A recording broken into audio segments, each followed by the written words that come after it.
جتنے بھی اعمال ہیں وہ قبول ہی ولایت کی وجہ سے ہیں. لیکن یہ بھی ادھورا جملہ ہے. حدیث کا پورا جملہ سناؤں آپ کو. امام نے کہا کہ دین کی بنیاد 5 چیزوں پر ہے: الصلاۃ والصوم والحج والزکات والولایہ. نماز، روزہ، حج، زکات اور ولایت اہل بیت اطہار. تو امام سے پوچھا گیا کہ مولا کیا نماز افضل ہے؟ امام نے کہا اللہ. روزہ سب سے افضل ہے؟ کہا اللہ. حج افضل ہے؟ کہا اللہ. زکات افضل ہے؟ کہا اللہ. پھر مولا کیا ہے؟ کہ ولایتنا اہل البیت، ہم اہل بیت کی ولایت افضل ہے. کہ مولا لما، کیوں؟ امام نے کہا کبھی سفر کیا ہے؟ اس نے کہا ہاں مولا. کہ سفر میں نماز پوری پڑھی تھی یا قصر پڑھی تھی؟ اشارہ ہے اس میں، اب بات پہنچ سکے. کہ مولا سفر میں نماز تو قصر پڑھی تھی. اچھا ٹھیک ہے، کبھی مریض ہوئے رمضان میں؟ کہا مولا. کبھی روزہ رکھا تھا یا معاف ہو گیا تھا؟ کہ روزہ معاف ہو گیا تھا. کہ اچھا زکات کیا سب پر واجب ہے؟ سب پہ واجب نہیں ہے، جو صاحب نصاب ہے اس پہ واجب ہے. کیا حج سب پہ واجب ہے؟ سب پہ واجب نہیں. للہ علی الناس حج البیت من استطاع الیہ سبیلا، جو صاحب استطاعت ہے اس پہ حج واجب ہے.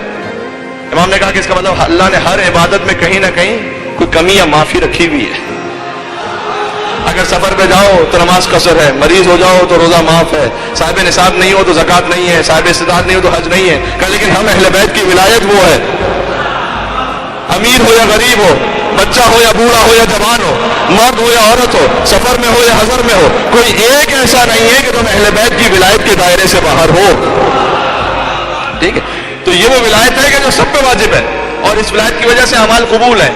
لیکن حدیث میں آگے جملہ یہ ہے کہ لا تقبل الولایہ الا بالبراءہ. کام اہل بیت کی ولایت بھی قبول نہیں ہے جب تک دشمنوں سے براءت نہ ہو.